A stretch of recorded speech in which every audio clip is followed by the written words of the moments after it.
Bapak Ibu sudah punya modul, bisa dibuka modulnya ya.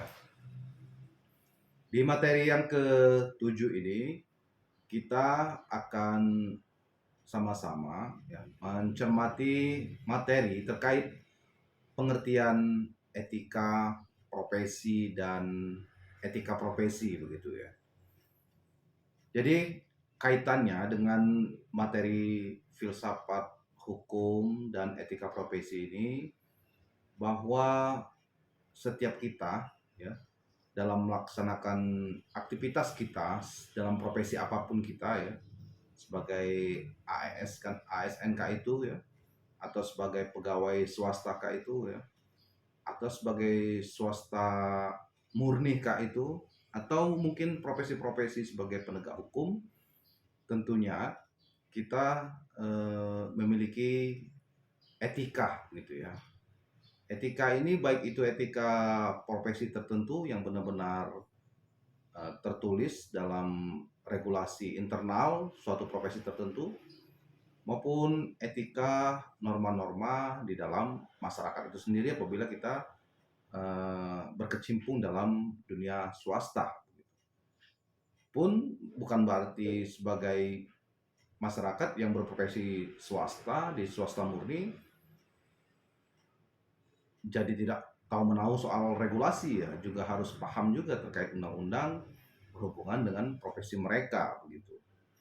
Nah, kaitannya dengan filsafat ya, filsafat hukum, bahwa setiap regulasi, setiap undang-undang itu akan ada landasan filosofinya. Mengapa undang-undang itu dibuat? Di sesi-sesi yang dulu kita pernah belajar bahwa Plato ya adalah orang yang mencetuskan ya, mengapa landasan filosofi itu mesti disebutkan di dalam setiap undang-undang. Artinya apa? Berdasarkan terminologi dari filsafat itu sendiri ya, adalah bermakna kebijaksanaan, maka kebijaksanaan itu adalah di atas undang-undang ya. Apabila kita sudah berada pada posisi kebijaksanaan, maka kita akan berada di atas undang-undang. Jadi kalau kita sudah pada posisi yang sangat bijaksana, tidak khawatir kita dalam melakukan aktivitas-aktivitas kita sebagai subjek hukum di dalam masyarakat. Nah, sebagai turunan dari kebijaksanaan itu adalah dalam rangka memproteksi profesi-profesi kita, maka kita membutuhkan etika profesi dalam menjalankan tugas ya. Yang ASN punya etika profesinya, pegawai swasta punya etika profesinya, yang bekerja dalam bidang lingkup hukum juga punya etika profesinya. Nah, ini perlu kita pahami bersama terkait pengertian etika profesi begitu. Etika profesi sendiri ini berasal dari bahasa Yunani ya, ethos ya, yang berarti kebiasaan gitu. Selain etika, dikenal juga moral ya, atau moralitas dari bahasa Latin mos ya, yang juga berarti kebiasaan. Dalam kamus bahasa Indonesia ya, etika ini dapat dibedakan menjadi 3 makna ya, antara lain pertama, nilai-nilai dan norma-norma moral yang menjadi pegangan bagi seseorang atau suatu kelompok dalam mengatur perilakunya. Contohnya etika suku ya, dan etika agama. Kemudian kumpulan yang kedua, makna yang kedua adalah kumpulan azas atau nilai moral, contohnya kode etik suatu profesi misalnya. Jadi kode etik suatu profesi adalah kumpulan-kumpulan azas atau kumpulan-kumpulan nilai moral. Sebagai kami ya, sebagai advokat misalnya, sebagai lawyer begitu juga punya kode etik profesi begitu ya, yang mesti kami pahami dalam menjalankan tugas begitu.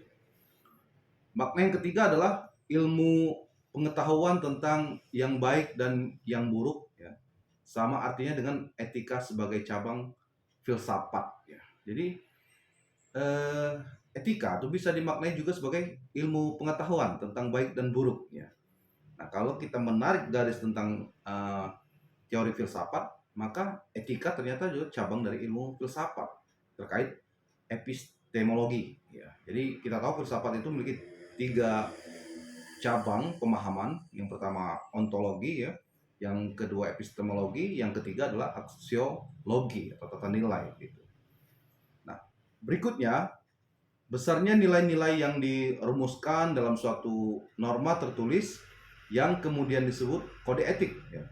Jadi etika ini, ya, artinya dalam dua hal. Pertama, etika sebagai sistem nilai, ya. Yang kedua, etika juga sebagai ilmu pengetahuan atau cabang dari filsafat, ya. Selanjutnya terkait sikap atau attitude, ya, adalah kesediaan bereaksi terhadap suatu objek, ya, atau suatu hal. Dalam sikap ini diperlukan dua komponen. Yang pertama sikap komponen kognitif kita, yaitu pengetahuan seseorang tentang suatu objek gitu, ya.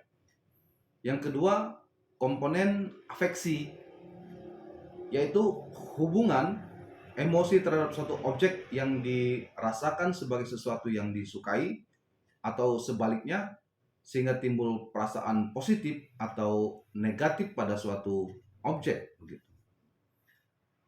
Lalu perilaku, ya. Perilaku adalah tindakan manusia sesuai dengan kognisi, ya, dan afeksi itu gitu. Jadi pengetahuan atau tindakan manusia yang sesuai dengan kognisi dan afeksi itu disebut perilaku. Sementara filsafat adalah suatu wilayah kajian yang amat luas, ya. Keluasan tersebut tidak lain disebabkan oleh objeknya yang tidak terbatas, ya. Filsafat adalah induk dari semua cabang ilmu atau master scientium, karena ketika orang belum mengenal diversifikasi dan fragmentasi ilmu pengetahuan seperti saat ini, yang perintisannya dimulai pada zaman keemasan filsafat Yunani, orang hanya mengenal satu ilmu, yaitu filsafat begitu.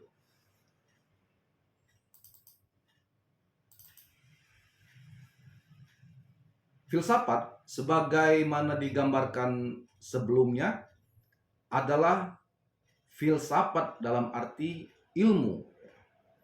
Di luar filsafat sebagai ilmu, orang sering mengartikan filsafat sebagai way of life atau pandangan hidup gitu. Filsafat sebagai ilmu merupakan proses yang tidak pernah selesai, ya, bukan produk pilihan seseorang atau suatu masyarakat, ya. Jadi filsafat ini juga terus berkembang dari waktu ke waktu, ya, karena filsafat ini adalah ilmu yang cenderung berkaitan antara manusia dengan manusia begitu. Sementara manusia di muka bumi ini terus berkembang dinamis, ya, maka filsafat juga akan berkembang dari waktu ke waktu. Lalu etika ada cabang filsafat dalam arti sebagai ilmu. Etika adalah philosophical study of morality. Jadi subjek yang melakukan etika di sini adalah manusia. Subjek hukum dari etika ini adalah manusia, sehingga ciptaan Tuhan selain manusia, hanya manusia yang dapat beretika, sehingga tidak salah apabila etika ditempatkan sebagai subcabang filsafat manusia, antropologi, ya. Antropoliga, ya. Antropologi atau antropoliga gitu, ya. Kemudian kajian etika adalah moralitas, ya.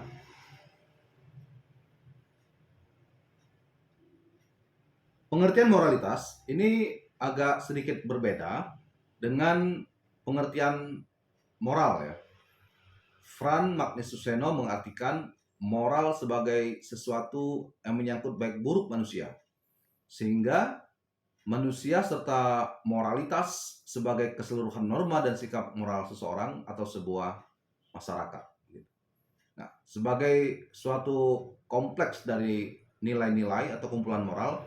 Moralitas pada diri seseorang digunakan untuk dua hal. Yang pertama sebagai standar normatif evaluasi, ya.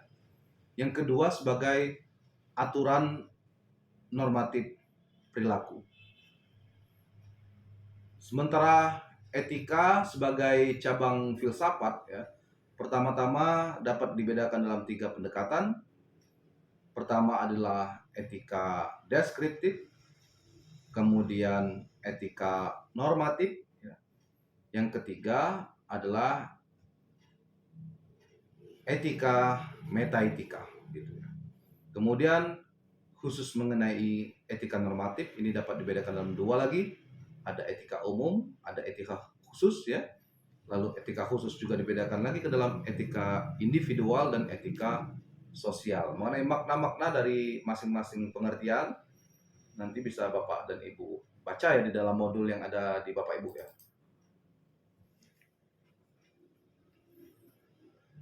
Kita lanjut ke pengertian etika, ya.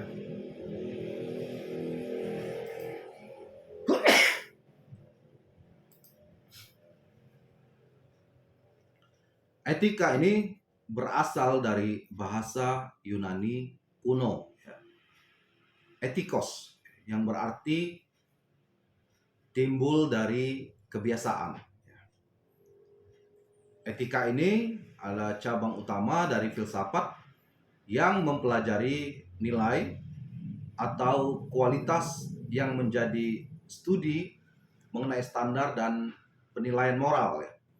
Etika ini mencakup analisis dan penerapan konsep seperti benar atau salahkah itu, ataukah buruk begitu, ya, atau persoalan-persoalan tanggung jawab di dalam suatu profesi itu juga masuk dalam tataran etika begitu.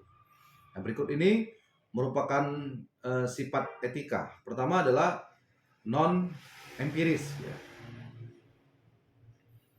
Filsafat itu digolongkan sebagai ilmu non empiris, ya. Ilmu empiris adalah ilmu yang didasarkan pada fakta konkret, gitu. Namun filsafat tidak demikian. Filsafat berusaha melampaui yang konkret dengan seolah-olah menanyakan, ya, apa di balik gejala-gejala yang konkret itu tadi. Demikian pula dengan etika. Etika tidak hanya berhenti pada yang konkret, yang secara faktual dilakukan, tetapi bertanya tentang apa yang seharusnya dilakukan atau tidak boleh dilakukan, gitu. Yang kedua, praktis, ya. Cabang-cabang filsafat berbicara mengenai sesuatu yang ada. Misalnya filsafat hukum, ya, mempelajari apa itu hukum. Akan tetapi etika tidak terbatas pada itu, melainkan bertanya tentang apa yang harus dilakukan. Dengan demikian, etika sebagai cabang filsafat bersifat praktis karena langsung berhubungan dengan apa yang boleh dan tidak boleh dilakukan manusia. Ingat bahwa etika bukan praktis dalam arti menyajikan resep-resep siap pakai. Etika tidak bersifat teknis, melainkan reflektif. Maksudnya, etika hanya menganalisis tema pokok, ya, seperti hati nurani, kebebasan, hak, kewajiban, dan sebagainya, sambil melihat teori-teori etika masa lalu untuk menyelidiki kekuatan dan kelemahannya. Diharapkan kita mampu menyusun sendiri argumentasi yang tahan uji, begitu. Nah, baru-baru ini, ya, di 17 November yang lalu, atau 14 November yang lalu, saya memberikan materi terkait perlindungan hukum guru, ya. Perlindungan hukum guru atau tenaga kependidikan dalam rangka HUT PGRI yang ke-77 di Kabupaten Musirawas, ya. Jadi saya sampaikan, ada yang bertanya, guru bertanya, Pak, bagaimana kita menghadapi, ya, orang-orang tamu-tamu yang ngakunya dari LSM yang datangnya tiap hari begitu, ya. itu harus bagaimana kita menyikapi begitu ya. Saya sampaikan kepada eh, audiens yang semuanya adalah guru dan kepala sekolah ya, bahwa kita punya undang-undang perlindungan guru ya, undang-undang guru dan dosen yang membahas tentang perlindungan guru. Kemudian undang-undang eh, Sisdiknas juga membahas tentang perlindungan guru. Kemudian ada peraturan pemerintah juga tentang pendidik dan tenaga pendidikan juga berbicara tentang guru gitu. Namun pada sisi lain ya, dalam hubungan guru dan peserta didik, anak-anak ya, ada juga undang-undang perlindungan anak ya, yang cenderung seringkali dalam rangka ingin melakukan sanksi kepada anak-anak misalnya, dalam rangka meningkatkan disiplin di sekolah ya, terjadilah tindakan yang sifatnya fisik begitu ya. Akhirnya terjadilah pelaporan guru ke pihak kepolisian karena diduga menganiaya. Ya saya sampaikan bahwa benar bahwa undang-undang guru itu memberikan perlindungan proteksi kepada guru dalam melaksanakan tugas profesinya gitu. Tetapi perlindungan dimaksud bukan berarti imun terhadap perbuatan melawan hukum ya. Jadi kalau ada orang tua anak-anak ya, yang kemudian melaporkan karena tidak suka karena anaknya diperlakukan secara tidak baik juga oleh oknum guru misalnya, itu juga punya hak dia untuk melaporkan ke kepolisian ya. Solusinya bagaimana ya? Solusinya kita berada di atas undang-undang. Apa itu Pak di atas undang-undang? Ya kita harus bijaksana. Jadi setiap undang-undang itu ada landasan filosofinya. Ya, jadi kalau kita buka undang-undang nomor sekian tahun sekian tentang guru dan tenaga kependidikan misalnya, mengingat. Nah di mengingat itu ada landasan-landasan sosiologinya, ada landasan filosofinya. Mengapa pada posisi pertimbangan mengingat atau diktum mengingat ini ya harus memasukkan landasan filosofisnya untuk menjelaskan bahwa apa tujuan undang-undang ini dibuat gitu. Karena pengalaman empiris apa misalnya, karena hal-hal apa ya begitu ya. Nah, ketika kita berada pada posisi kebijaksanaan ya, kita sudah berdiri di atas semua pasal-pasal yang ada dalam undang-undang guru maupun undang-undang perlindungan anak tadi. Maka perlu kita uh, punya filsafat oriented juga di sini ya, orientasi berfilsafat. Kita bijaksana gitu ya. Jadi sebelum ingin memberikan sanksi kepada anak didik ya, kita mikir lagi 10 kali apakah benar nanti tindakan yang dilakukan ini. Atau misalnya ada intinya kalau sudah berada pada posisi di atas undang-undang, karena kita menekankan pada nilai-nilai filsafat atau nilai-nilai kebijaksanaan, maka kita sudah tidak berbicara lagi soal pasal-pasal dalam undang-undang ya. Jadi kalau ada tamu dari oknum LSM misalnya ingin bertamu ke kepala sekolah, ya diterima saja karena ibu sudah tidak bicara lagi soal pasal-pasal segala macam. Apabila sudah pada tataran kebijaksanaan, kita tidak takut lagi ketemu orang-orang ya ingin menanyakan kegiatan di sekolah dan sebagainya. Mengapa kita takut memberikan keterangan kepada oknum LSM misalnya begitu, apabila kita sudah berdiri di atas undang-undang dengan menegakkan nilai-nilai kebijaksanaan ini tadi. Tidak perlu lagi ya untuk kita takut menerima tamu yang ingin minta keterangan. Sampaikan saja keterangan apapun yang diminta oleh LSM gitu. Sepanjang ibu sudah berdiri di atas undang-undang, maka tidak ada satupun pasal yang dilanggar di dalamnya. Nah ini tadi kaitannya ya, sebagai contoh saja filsafat dan etika profesi ya. Jadi guru juga kan pengayom ya, pamong kalau kita sebut ya. Jadi kalau ada anak-anak peserta didik yang melanggar karena nilai-nilai norma-norma kode etik yang melekat pada seorang guru, karena guru ini adalah orang yang digugu, ya, ditiru, dihormati, diayomi, ya. Jadi akan sangat berpikir beberapa kali juga untuk dia melakukan perbuatan yang akhirnya melanggar hukum juga. Jadi harus berada pada posisi bijaksana gitu. Baik ya. Kemudian perbedaan antara etika dan etiket. Etika menyangkut cara dilakukannya suatu perbuatan sekaligus memberi norma dari perbuatan itu sendiri. Contohnya, dilarang mengambil barang milik orang lain tanpa izin, karena mengambil barang milik orang lain tanpa izin sama dengan mencuri. Jangan mencuri merupakan suatu norma etika. Di sini tidak dipersoalkan apakah pencuri tersebut mencuri dengan tangan kanan atau tangan kiri. Sementara etiket hanya berlaku pada situasi saat kita tidak seorang diri, ya, ada orang lain di sekitar kita. Apabila tidak ada orang lain di sekitar kita atau tidak ada saksi mata, etiket tidak berlaku. Contohnya, saya sedang makan bersama teman sambil meletakkan kaki di atas meja, ya. Nah, maka saya dianggap melanggar etiket, ya. Kalau sedang makan sendirian, tidak ada orang lain, saya tidak melanggar etiket, ya, jika saya makan dengan cara demikian, ya.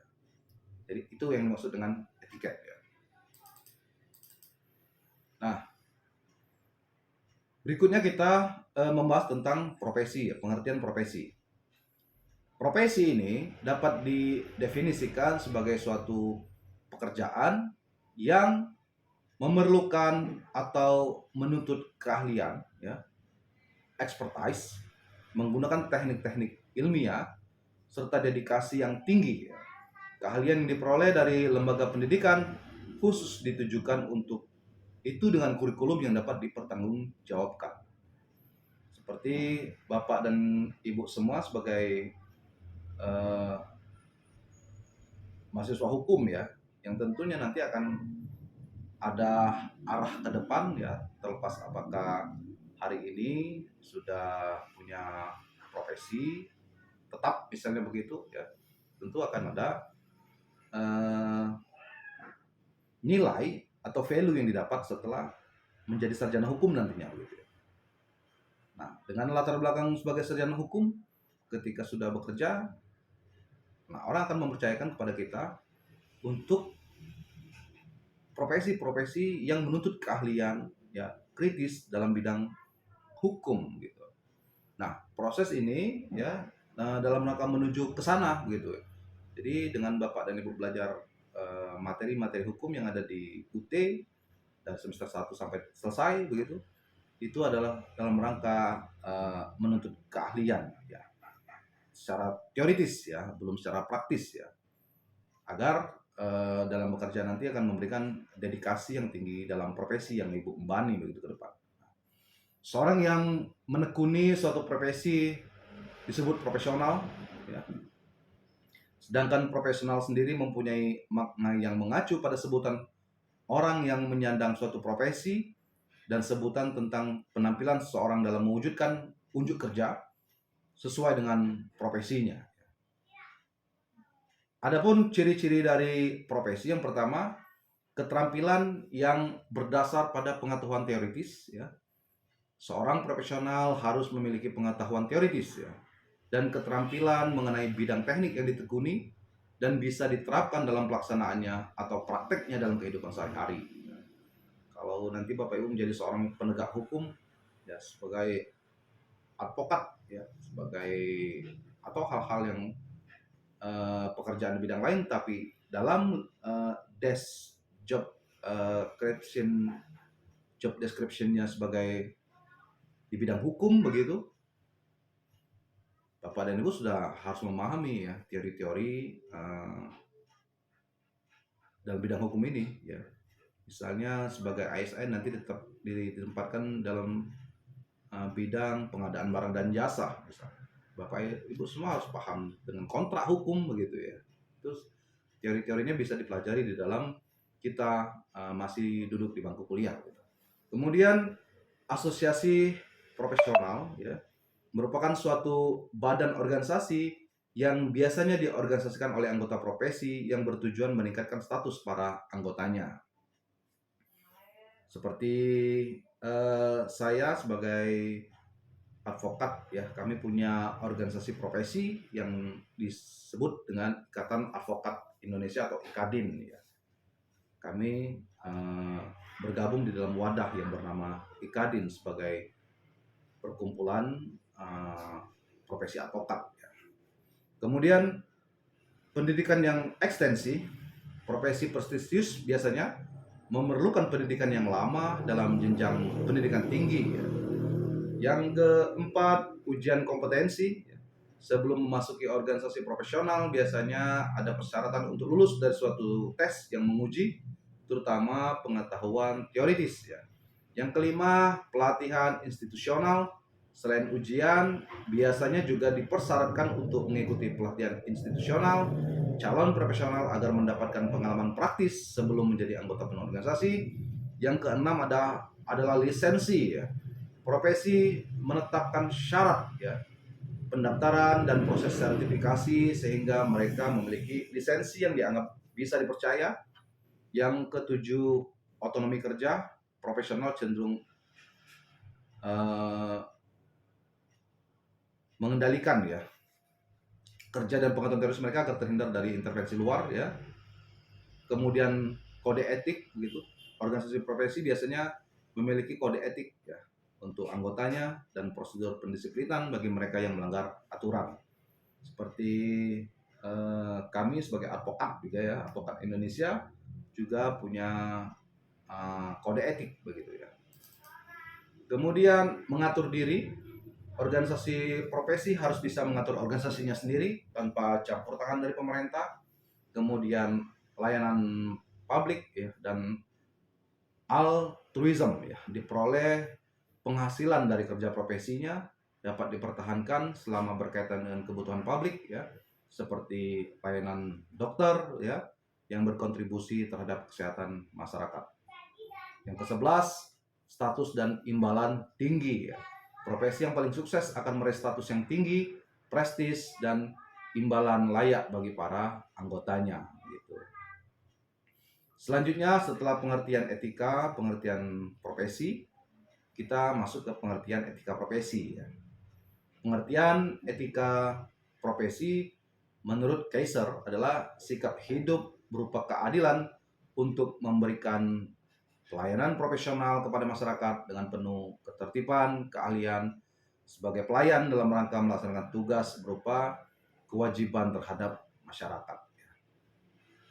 Lalu kode etik profesi adalah norma, nilai, aturan profesional tertulis yang secara tegas menyatakan apa yang benar, apa yang baik begitu, serta apa yang tidak benar ya dan tidak baik bagi profesi profesional begitu. Kode etik menyatakan perbuatan apa yang benar, apa yang salah, perbuatan yang harus dilakukan dan yang tidak boleh dilakukan atau yang harus dihindari. Lalu tujuan kode etik adalah profesional memberikan jasa sebaik-baiknya kepada pemakai atau nasabahnya atau konsumennya atau kliennya begitu. Kode etik akan melindungi perbuatan yang tidak profesional. Nah, lalu ada fungsi dari kode etik antara lain pertama, kode etik profesi memberikan pedoman bagi setiap anggota profesi tentang prinsip profesionalitas. Yang kedua, kode etik profesi merupakan sarana kontrol sosial bagi masyarakat atas profesi yang bersangkutan. Lalu, kode etik profesi mencegah campur tangan pihak luar organisasi profesi tentang hubungan etika dalam keanggotaan profesi. Etika profesi adalah bagian dari etika sosial yang yaitu filsafat atau pemikiran kritis rasional tentang kewajiban dan tanggung jawab manusia sebagai anggota umat. Ya. Untuk melaksanakan profesi yang luhur secara baik dituntut moral yang tinggi dari pemilik profesi tersebut.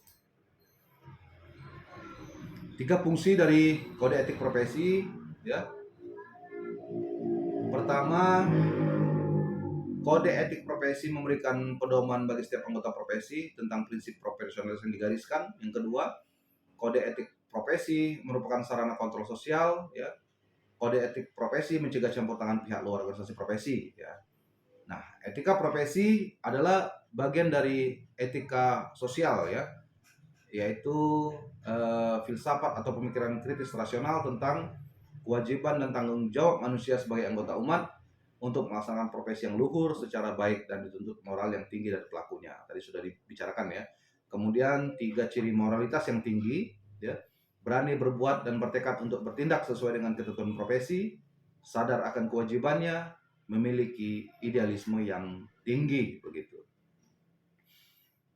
Etika sebagai cabang filsafat merupakan ilmu terapan atau ilmu yang menyangkut praktis kehidupan. Etika profesi merupakan etika yang harus berasal dari kenyataan empiris dalam praktek hukum sehingga tidak dapat dikaitkan dengan prinsip moral secara umum, ya. Etika profesi agar menjadi etika yang berkualitas juga harus merujuk berbagai cabang ilmu hukum seperti sejarah hukum, psikologi hukum, dan sosiologi hukum. Etika profesi hukum termasuk kategori etika normatif yang berupaya menindaklanjuti hal-hal yang telah digambarkan secara objektif. Etika normatif memberikan penilaian sikap baik dan buruk, selanjutnya penyandang profesi dapat memilihnya. Lalu objek kajian etika, ya. Etika ini merupakan ukuran baik buruk kelakuan manusia. Jadi baik atau buruk kelakuan seorang manusia tergantung etikanya, ya. Ukuran yang bersifat umum dan berlaku pada semua manusia dan tidak hanya berlaku bagi sebagian manusia. Teori yang berkenaan dengan hal tersebut sebagai berikut. Pertama ada teori deontologi, bertujuan mencari baik buruk perbuatan dan aturannya, ya. Kemudian teori teleologi, mengukur baik buruk perbuatan akibat yang ditimbulkannya, gitu. Kemudian terkait objek kajian etika, ya. Jika moral merupakan norma, dapat dipastikan moral mengandung nilai, ya, karena norma adalah konkretisasi nilai. Adalah kualitas dari sesuatu yang bermanfaat sesuai dengan kebutuhan atau kepentingan dari manusia, baik lahir maupun batin, ya. Nilai merupakan masalah penting yang dibahas oleh filsafat, tepatnya cabang filsafat yaitu aksiologi, ya. Kita sudah belajar ini aksiologi di web-web sebelumnya yang disebut sebagai problem of human values. Aksiologi sebagai ilmu yang menyelidiki hakikat nilai yang pada umumnya ditinjau dari sudut pandang kefilsafatan. Cabang filsafat ini merupakan satu dari 3 cabang pokok lainnya, ontologi dan epistemologi. Dalam menilai, subjek berhadapan dengan objek, pada hakikatnya subjeklah yang menentukan keputusan tentang nilai, ya. Misalnya apakah nilai itu positif atau negatif. Dalam memberikan penilaian itu, subjek dapat menggunakan segala kelengkapan analisis yang ada padanya. Pertama, indera, ya, yang dimiliki menghasilkan nilai nikmat atau sebaliknya atau kesengsaraan, ya. Yang kedua ada rasio, menghasilkan nilai benar atau salah. Yang ketiga ada rasa etis, menghasilkan nilai buruk atau adil atau tidak adil. Rasa estetis tentang indah atau tidak indah, ya. Nilai iman tentang suci atau tidak suci, haram atau halal, gitu.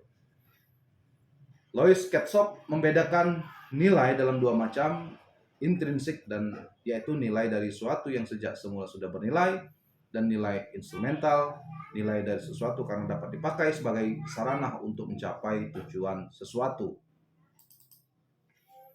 Sementara Walter Evers menggolongkan nilai-nilai dalam kelompok, 8 kelompok seperti ekonomis, kejasmanian, dan seterusnya. Ini ada dalam modul, ya. Kemudian Noto Nagoro membagi nilai dalam 3 kelompok, nilai material, ya, nilai vital, ya, nilai kerohanian, dan ini juga ada di dalam modul, bisa dibaca kembali, ya, untuk lebih jelasnya. Kemudian ada Alice Sabana juga membedakan nilai menjadi nilai teori, nilai ekonomis, nilai agama, nilai kuasa, gitu. Kemudian ada nilai solidaritas. Nilai-nilai yang kita sebut tadi merupakan norma, ya, yang ada di dalam suatu etika profesi ini. Kombinasi nilai Teori dan nilai ekonomis sangat menentukan kemajuan suatu masyarakat. Kombinasi nilai agama, nilai seni merupakan aspek ekspresif dari budaya. Ya. Kemudian ada juga pengelompokan nilai ya. Ini juga bisa dibaca di dalam modul ya, nanti di dalam Bapak Ibu semua ya. Kemudian ada terkait soal nilai dan kepentingan ya. Kepentingan dapat diidentikan dengan kebutuhan ya. Abraham Maslow membedakan kebutuhan manusia dalam 5 hierarki, yaitu fisiologi, rasa aman ya, afiliasi, penghargaan, aktualisasi diri atau perwujudan diri begitu. Kemudian norma, konkretisasi nilai ya. Sekalipun norma itu semakin banyak dan kompleks, keberadaannya tidak boleh sampai mengganggu kehidupan masyarakat sehari-hari. Jika sampai mengganggu norma-norma itu tidak sejalan dengan nilai-nilai yang berlaku dalam masyarakat, artinya norma itu harus disusun berdasarkan prinsip tertentu ya. Kemudian sebelumnya telah disinggung mengenai 3 pembagian norma: kesusilaan, hukum, dan kebiasaan ya. Norma moral adalah norma yang ideal, norma kebiasaan fakta atau kenyataan, norma hukum berada di antara ketegangan itu ya. Norma hukum bertugas menyeimbangkan antara tuntutan yang ideal yang nyata. Jika tidak, norma hukum akan kehilangan daya berlakunya secara filosofis sosiologis ya. Kemudian kita masuk ke etika profesi hukum ya. Jadi di dalam profesi hukum ya, jaksa, hakim ya, advokat, polisi juga begitu ya. Dia ada nilai-nilai etika profesi ya. Jadi profesi hukum ini dikenal dengan officium nobile. Dapat diartikan sebagai profesi yang luhur. Jadi officium nobile adalah profesi yang luhur. Maksud pernyataan ini adalah profesi officium nobile memberikan pelayanan kepada masyarakat, bukan semata-mata mencari nafkah semata, tetapi motivasi utamanya untuk melayani manusia. Contoh sebagai advokat ya, kami sebagai advokat juga diwajibkan ya memberikan pendampingan hukum secara gratis kepada masyarakat tidak mampu yang berkonflik dengan hukum.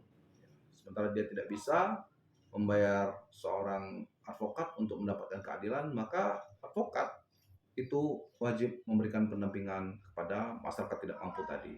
Itu ada di dalam undang-undang advokat ya. Kemudian untuk menjamin pelayanan terhadap masyarakat oleh profesi tertentu diperlukan kode etik ya. Kode etik adalah prinsip-prinsip yang wajib ditegakkan oleh anggota dari komunitas profesi tertentu. Kode etik disusun oleh wakil-wakil yang duduk dalam asosiasi profesi tertentu. Kunci supaya dapat melaksanakan profesi yang luhur itu secara baik dituntut moralitas yang tinggi dari pelakunya. Ciri moralitas yang tinggi meliputi 3 hal. Pertama, berani berbuat dengan tekad bertindak sesuai tuntutan profesi, sadar kewajibannya, dan memiliki idealisme. Ya. Profesi hukum ini memiliki ciri tersendiri dibandingkan dengan profesi lain ya, karena profesi ini berkaitan langsung dengan pengaturan kehidupan sosial kemasyarakatan, kemudian berpengaruh pada kehidupan berbangsa bernegara. Profesi hukum secara khusus berhubungan dengan masyarakat pencari keadilan. Profesi hukum sebagai profesi di antara profesi lain tidak dapat lepas atau berdiri sendiri ya. Sebagai suatu gambaran, pada saat suatu perusahaan akan go public, selain profesi hukum berperan juga profesi ekonomi yang ikut andil di dalamnya, sehingga interaksi antar profesi merupakan ciri dari profesi ya.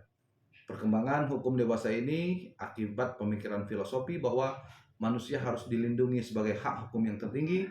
Adapun hak asasi manusia yang berlaku universal meliputi hak asasi pribadi, hak asasi ekonomi, hak asasi kebudayaan, hak asasi untuk mendapatkan perlakuan yang sama dalam hukum pemerintahan, hak asasi untuk mendapatkan perlakuan tata cara peradilan perlindungan begitu. Kemudian perkembangan penegakan hukum dan hak asasi manusia menimbulkan profesi hukum berkembang ya. Bahkan pada Undang-Undang 18 tahun 2003 tentang advokat jelas mengatur advokat sebagai officium nobile serta sebagai pembela hak asasi manusia. Sebagai suatu kriteria profesi hukum dapat ditelaah dari pertemuan para advokat pada 27 Juni tahun 1971 dalam Piagam Baturaden yang merumuskan unsur-unsur disebut profesi. Pertama, harus ada ilmu hukum yang diolah di dalamnya. Ya. Kedua, harus ada kebebasan, tidak boleh ada discuss verhouding atau hubungan dinas atau hierarkis. Yang ketiga, mengabdi pada kepentingan umum, ya, mencari nafkah itu tidak boleh menjadi tujuan. 4, ada client and verhouding, yaitu hubungan kepercayaan antara advokat dan klien. Yang kelima, ada kewajiban merahasiakan informasi dari klien dan perlindungan dengan hak merahasiakan itu oleh undang-undang. Yang keenam, ada imunitas terhadap penuntutan hak yang dilakukan dalam tugas pembelaan ya. Yang ketujuh, ada kode etik dan peradilan kode etik. Kemudian kedelapan, ada honorarium yang tidak perlu seimbang dengan hasil pekerjaan atau banyaknya usaha atau pekerjaan yang dicurahkan ya. Orang tidak mampu harus ditolong tanpa biaya dengan usaha yang sama. Jenis subjek hukum dalam dunia hukum, perkataan orang berarti pembawa hak ya, yaitu sesuatu yang mempunyai dan kewajiban disebut subjek hukum. Ya, dalam dewasa ini subjek hukum terdiri atas manusia dan badan hukum ya. Kemudian konsep etika profesi, konsep pertama adalah konsep yang diutarakan oleh Anthony Kronman dalam bukunya The Lost Lawyer. Kronman menggambarkan seorang profesional hukum yang ideal sebagai seorang lawyer statement ya.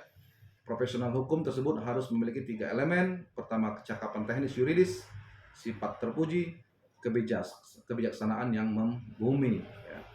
Profesional hukum yang ideal di mata Kronman tidak lain dari profesional hukum yang lahir di tengah budaya hukum klasik.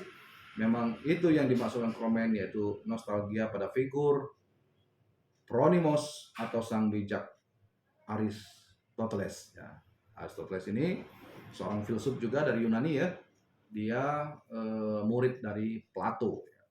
Sementara William Twining dalam buku Law in Context Enlarging a Discipline ya, membawa profesi hukum kembali pada paternalisme atau elitisme. Selanjutnya Richard Posner menyambut proses pergeseran budaya hukum klasik ke budaya hukum modern dengan positif. Perubahan itu bukan kemunduran budaya, tapi justru dasar bagi berkembangnya suatu budaya hukum yang baru ya. Ada 3 gium klasik yang menjadi fondasi hukum. Pertama, ius